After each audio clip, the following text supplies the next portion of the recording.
Price B to God. கர்த்தருக்கு ஸ்தோத்திரம். ரோமர் 8:28 இந்த வசனத்தை கவனிங்களேன்.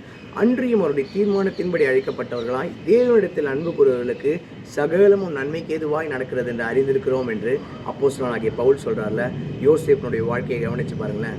யோசேப்பின் தகப்பனாகிய இஸ்ரவேல் மரித்து அடக்கம் பண்ணப்பட்ட பின்பு யோசேப்பினுடைய சகோதரர்கள் கலக்கமுற்று மிகுந்த பயத்தோடு இருக்கையில் யோசேப்பு தன்னுடைய சகோதரர்களை பார்த்து சொல்றாரு, பயப்படாதிருங்கள், நான் என்ன தேவனா?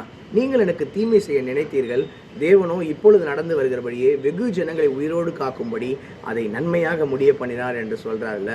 யோசேப்பினுடைய வாழ்க்கையில் உண்மையில் அவருடைய சகோதரர்கள் தீங்கு செய்தார்கள் தான்.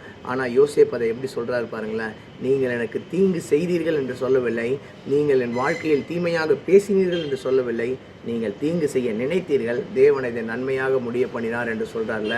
உண்மையிலே ஒரு மனுஷன் தேவனுக்கு பிரியமான வாழ்க்கையை வாழ்வான் என்றால் அவனுக்கு விரோதமாக ஒருவனும் தீமை செய்ய முடியாதில்ல. யோசேப்பினுடைய வாழ்க்கையில் அவனுடைய சகோதரர்கள் பல வருண அங்கியை உரிந்து குழியில் போட்டு பின்பு எகிப்து தேசத்திற்கு அடிமையாக விட்டது எவ்வளவு நன்மையாக மாறிட்டுல.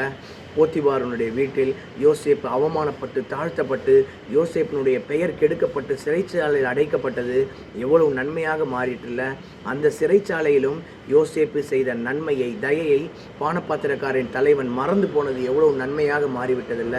இதை பார்த்து கொண்டிருக்க தேவ பிள்ளையே, இன்னார் என்னுடைய வாழ்க்கையில் இந்த தவறை செய்து விட்டார், அதனால் நான் பாதிக்கப்பட்டு விட்டேன் என்று சொல்றீங்களா? தேவன் அதை நன்மையாக முடிய பண்ணுவார்.